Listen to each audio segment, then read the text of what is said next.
کا واقعہ ہے۔ امام علی مسجد میں خطبہ دے رہے تھے، لوگ پوری توجہ سے خاموشی سے سن رہے تھے کہ اچانک کچھ لوگ گھبرائے ہوئے مسجد میں داخل ہوئے۔ امام علی نے ان سے وجہ پوچھی۔ انہوں نے کہا، مولا ایک شیر ان کی طرف آ رہا ہے، بہت بڑا ہے، ہمیں ڈر لگ رہا ہے۔ امام علی نے فرمایا، گھبرانے کی ضرورت نہیں، وہ کسی کو نقصان نہیں پہنچائے گا۔ اتنے میں ایک بڑا شیر سب کے سامنے آ گیا، مگر وہ کسی پر حملہ نہیں کرتا بلکہ سیدھا امام علی کے پاس آتا ہے اور ان کے قدموں میں سر رکھ دیتا ہے۔ پھر اس کے پیچھے ایک ننھا سا شیر کا بچہ بھی آتا ہے۔ اصل میں وہ شیر ایک شیرنی تھی۔ شیرنی امام علی سے کہتی ہے، مولا یہ میرا بچہ ہے، اس کا باپ اب اس دنیا میں نہیں رہا، میں چاہتی ہوں کہ یہ محفوظ رہے، پرورش پائے، میں اسے آپ کے حوالے کرنے آئی ہوں۔ امام علی نے فرمایا، جاؤ فکر نہ کرو، میں وعدہ کرتا ہوں کہ یہ بچہ کبھی یتیم محسوس نہیں کرے گا۔ شیرنی نے پوچھا، مولا اسے کون سنبھالے گا؟ امام علی نے جواب دیا، میرا بیٹا حسین، امام حسین، یتیموں کی دیکھ بھال اس سے بہتر کوئی نہیں کرتا۔ پھر امام حسین کو بلایا گیا، وہ آگے آئے، بچے کو اپنی گود میں لیا، سر پر محبت سے ہاتھ پھیرا اور فرمایا، آج سے اس کا نام ابو الحارث ہے، یہ میرے ساتھ رہے گا۔ شیرنی اطمینان سے واپس چلی گئی اور وہ بچہ امام حسین کے ساتھ پرورش پانے لگا جیسے اسے اپنا گھر مل گیا ہو۔ وقت گزرتا گیا، وہ شیر کا بچہ جوان ہو چکا تھا، جہاں بھی امام حسین جاتے وہ ان کے ساتھ ہوتا۔ اب وہ صرف ایک جانور نہیں رہا تھا، وہ امام کا ساتھی، دوست اور وفادار بن چکا تھا۔ لوگ اسے ابو الحارث کے نام سے جانتے تھے۔ وہ جنگل سے آیا تھا، مگر اس کا دل انسانوں سے بھی زیادہ نرم اور فہم رکھنے والا تھا۔ اسے امام حسین سے گہری محبت، دن ہو یا رات، سفر ہو یا آرام، ابو الحارث امام حسین کے قدموں سے جڑا رہتا تھا۔ وقت کی رفتار بدلتی ہے، ابو الحارث مکمل جوان ہو چکا تھا۔ اس کا جسم طاقتور، آواز گونجدار اور چال میں روب دبدبا آ چکا تھا۔ جب وہ کسی گلی سے گزرتا تو لوگ سہم جاتے، دلوں میں ایک عجیب سا خوف بیٹھنے لگتا تھا۔ ایک دن کچھ عرب کے لوگ امام علی کی خدمت میں حاضر ہوئے اور عرض کیا، یا علی، وہ شیر جو امام حسین کے ساتھ رہتا ہے اب بڑا اور خطرناک ہو گیا ہے، ہمیں ڈر لگتا ہے کہ کہیں کسی دن کوئی نقصان نہ ہو جائے۔ یہ سن کر امام علی خاموش ہو گئے۔ ان کے دل میں ابو الحارث کی معصومیت اور وفا کی یادیں تھیں، مگر وہ انسانوں کی فطرت اور ان کے خوف کو بھی اچھی طرح سمجھتے تھے۔ وہ گھر تشریف لائے۔ امام حسین ایک کونے میں خاموش بیٹھے تھے۔ مولا علی ان کے قریب آئے اور نرمی سے کہا، بیٹا حسین، میں کچھ نہیں کہہ رہا، یہ عرب کے لوگ کہہ رہے ہیں کہ ابو الحارث اب بڑا ہو گیا ہے، لوگ اس سے گھبرا رہے ہیں۔ بیٹا، میرا مشورہ ہے کہ اب اسے آزاد کر دو۔ یہ سن کر امام حسین نے سر جھکا لیا، ان کی آنکھوں میں نمی آ گئی، تھوڑی دیر تک خاموش رہے، پھر مولا علی کی طرف دیکھا، ہلکی سی مسکراہٹ دی اور نرمی سے کہا، جی ابا جان، جیسے آپ کا حکم ہو۔ بابا جان، بس آج کا دن گزر جانے دیجیے، کل یہ آپ کو نظر نہیں آئے گا۔ رات بیت گئی۔ جب سحر کا وقت ہوا، امام حسین اٹھے، تہجد کی نماز ادا کی اور روز کی طرح ابو الحارث کے لیے کھانا لے کر باہر آ گئے۔ ابو الحارث نے حیرت سے دیکھا اور پوچھا، مولا آج اتنی صبح؟ امام حسین خاموش رہے، کچھ دیر بعد بیٹھے اور بڑی نرمی سے ساری بات ابو الحارث کو بتا دی۔ یہ سنتے ہی ابو الحارث خاموش ہو گیا، اس کی آنکھوں میں وہ خاموشی آ گئی جو دل پر اثر رکھتی تھی۔ پھر کچھ ہی لمحوں بعد اس نے سر جھکا کر کہا، ٹھیک ہے مولا، میں چلا جاؤں گا، لیکن ایک شرط ہے۔ امام حسین نے پوچھا، کیا شرط ہے؟ ابو الحارث نے سر اٹھایا، اس کی آنکھوں میں نمی تھی۔ وہ بولا، مجھے صرف ایک بار آپ سے ملاقات کی اجازت دیجیے، زندگی میں بس ایک بار۔ یہ سن کر امام حسین کچھ دیر چپ رہے، پھر فرمایا، یاد رکھنا ابو الحارث، تاریخ ہوگی 10 محرم سن 61 ہجری، جگہ ہوگی کربلا، ایک ٹھیلے کے پاس تمہیں ایک آواز سنائی دے گی، بس وہی وقت ہوگا ہوگا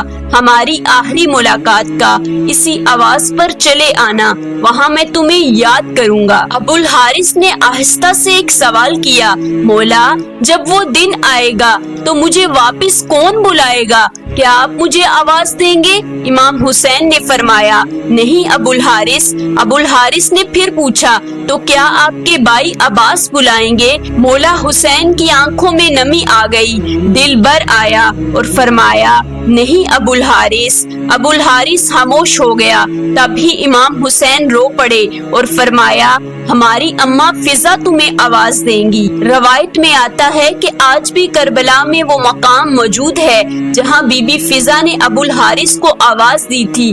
جب امام حسین نے ابو الحارث کو رخصت کیا تو فرمایا، ابو الحارث ملک عراق چلے جاؤ، وہاں نینوا کے قریب ایک جنگل ہے، اس جنگل کا بادشاہ شیر اب مر چکا ہے، تم وہاں جا کر بادشاہت کرو۔ ابو الحارث نے سر جھکایا، مولا کے قدم چومے اور نینوا کی طرف روانہ ہو گیا۔ پھر وہی عاشوراء کی شام تھی، میدان کربلا میں خاموشی کا عالم تھا، مگر اس خاموشی کے پیچھے ایک طوفان چھپا تھا۔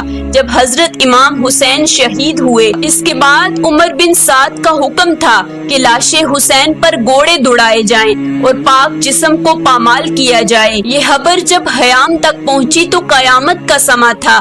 اس وقت بی بی فضا حضرت زینب کے پاس آئیں اور عرض کیا، اے میری پاک سیدہ، رسول خدا صلی اللہ علیہ وآلہ وسلم کے ایک صحابی تھے جو سمندر کے سفر میں تھے، ان کی کشتی ٹوٹ گئی اور وہ ایک جزیرے میں پہنچے، وہاں ایک شیر ملا۔ صحابی نے کہا، مجھے تکلیف نہ دینا، میں محمد کا صحابی ہوں، تو وہ شیر اسے نقصان دینے کے بجائے سیدھا رستے پر لے گیا۔ یہی بات یاد دلا کر بی بی فضا نے فرمایا، اے میری پاک سیدہ، اس علاقے میں ایک شیر رہتا ہے، ابو الحارث، یہ وہی شیر ہے جسے مولا حسین نے بچپن میں پالا، محبت دی، پرورش کی۔ اگر آپ مجھے اجازت دیں تو میں جنگل کی طرف جا کر اسے بلا لاؤں، میں اسے ظالموں کے ارادوں سے آگاہ کرنا چاہتی ہوں۔ حضرت زینب نے خاموشی سے سر ہلا دیا اور اجازت دی۔ بی بی فضا عمر رسیدہ ہونے کے باوجود تیزی سے میدان کربلا کی طرف نکل پڑی۔ ان کی زبان پر صرف ایک نام تھا، ابو الحارث۔ انہوں نے جنگل کی طرف منہ کر کے بلند آواز میں پکارا، اے ابو الحارث، تم سے تمہارے مولا نے وعدہ لیا تھا، آج وہ دن آ گیا ہے۔ بی بی فضا کی آواز فضاؤں میں گونجی، جنگل کی ہواؤں سے ٹکرائی، درختوں میں لرزش ہوئی، چند لمحوں میں زمین کانپنے لگی، جھاڑیوں میں حرکت ہوئی، پھر وہ شیر ابو الحارث گرجتے داڑتے بجلی کی مانند دوڑتا ہوا بی بی فضا کے سامنے آ گیا۔ بی بی فضا کی آنکھوں میں آنسو تھے، آواز بھر آئی، ابو الحارث، کیا تمہیں معلوم ہے ان ظالموں کا کیا ارادہ ہے؟ یہ چاہتے ہیں کہ تمہارے مولا امام حسین علیہ السلام کے پاکیزہ جسم کو پامال کریں، اس پر گھوڑے دوڑائیں تاکہ لاش اتنی مسیح ہو جائے کہ پہچانی نہ جا سکے۔ یہ سنتے ہی ابو الحارث کی آنکھیں سرخ ہو گئیں، اس کے قدم زمین پر زور سے لگے، اس نے آسمان کی طرف داڑ ماری، ایسی داڑ جس سے یزیدی لشکر میں لرزہ طاری کر دیا۔ ابو الحارث اب صرف ایک شیر نہیں رہا تھا، وہ وفا کی غیرت، عشق حسین کی آگ اور مظلومیت کا جواب بن چکا تھا۔ بی بی فضا نے بس اتنا کہا، ہے ابو الحارث، وقت ہے وعدہ پورا کرنے کا۔ بی بی کی ایک پکار پر ابو الحارث زمین ہلاتا بی بی کے ساتھ میدان کربلا تک آ گیا۔ وہ لمحہ جب لاش حسین علیہ السلام بے کفن بے خبر میدان کربلا میں پڑی تھی، آسمان خاموش، زمین ساکت، فرشتے رو رہے تھے۔ ابو الحارث آہستہ سے بڑا، نرم، امام حسین علیہ السلام کے جسد مبارک کے پاس آیا، زمین پر بیٹھ گیا، اپنا سر جھکایا اور خلوص سے مولا کے خون میں اپنی پیشانی رنگ لی، جیسے وفا کی مہر اپنے ماتھے پر لگا رہا ہو۔ روایت میں آتا ہے کہ جب یزیدی فوج کے سپاہی گھوڑے دوڑانے کے ارادے سے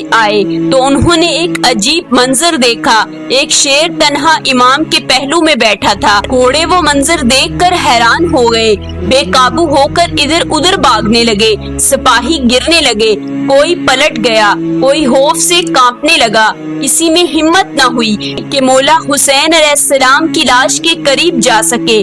یہ کوئی عام شیر نہیں تھا، یہ ابو الحارث تھا، وہی بچپن کا یتیم جسے حسین علیہ السلام نے پالا، محبت دی، اپنی آغوش میں رکھا۔ اب وہ وفا کا پہرے دار بن کر حسین کے جسد حاقی کی حفاظت کر رہا تھا۔ جب یہ خبر عمر بن سعد تک پہنچی، اس کا چہرہ زرد ہو گیا، آنکھیں خوف سے پھیل گئیں اور بولا، اس واقعے کو کسی پر ظاہر نہ کرنا، یہ ایک فتنہ ہے۔ اسے معلوم تھا کہ اگر یہ راز پھیل گیا تو ظلم کا چہرہ ہمیشہ کے لیے بے نقاب ہو جائے گا۔ جب بی بی فضا خیمے میں واپس آئیں تو حضرت زینب علیہ السلام کو خبر دی، سیدہ، مولا حسین کی لاش محفوظ ہے، ابو الحارث وہاں موجود ہے، جب تک وہ موجود ہے کوئی ظالم قریب نہیں آ سکتا۔ اور یوں جب تک ابو الحارث اس سرزمین پر بیٹھا رہا، کوئی سوار، کوئی خنجر، کوئی گھوڑا امام حسین علیہ السلام کے جسد مبارک کو پامال نہ کر سکا۔ پیارے دوستو، ابو الحارث کئی گھنٹے، شاید کئی دن وہی بیٹھا رہا جہاں اس کا مولا بے گور و کفن آرام فرما رہے تھے۔ پھر ایک رات جب کربلا کی فضا خاموش تھی اور قافلہ اسیری کے لیے تیار ہو رہا تھا، امام زین العابدین علیہ السلام نے حضرت زینب علیہ السلام سے فرمایا، پھوپھی اماں، ابو الحارث سے کہیے اب وہ لوٹ جائے، اس نے وفا کا حق ادا کر دیا۔ پھر بی بی فضا اس ہمت کے ساتھ دوبارہ ابو الحارث کے پاس گئیں اور پکارا، ابو الحارث، مولا کا حکم ہے، اب تم جاؤ۔ ابو الحارث بی بی فضا کی طرف دیکھا، آنکھوں میں نمی، پیشانی پر مٹی، دل میں ایک ٹوٹا ہوا سکون۔ پھر وہ اٹھا، امام حسین کی لاش مبارک کے قریب آیا، آخری بار سجدہ کیا۔ بی بی فضا نے دیکھا شیر کی آنکھوں میں آنسو بہ رہے تھے۔ پھر ابو الحارث آہستہ آہستہ چلتا ہوا کربلا سے نکل گیا۔ یہ تھی ایک شیر کی وفا جو انسانوں کو پیچھے چھوڑ گئی، جو ظالموں کے سامنے دیوار بن گئی، جو تا قیامت کہے گی، میں حسین کا ہوں اور یہ میرا مولا ہے۔ پیارے دوستو، آپ کو یہ بات واضح کرتے چلیں کہ یہ واقعہ قرآن و حدیث میں درج نہیں ہے، بلکہ یہ ایک عوامی روایت ہے جو امام حسین علیہ السلام سے محبت، عقیدت کے اظہار کے طور پر سنائی جاتی ہے۔ ہمارا مقصد اسے تاریخ کے طور پر نہیں بلکہ محبت حسین کے جذبے کے طور پر پیش کرنا ہے۔ شکریہ۔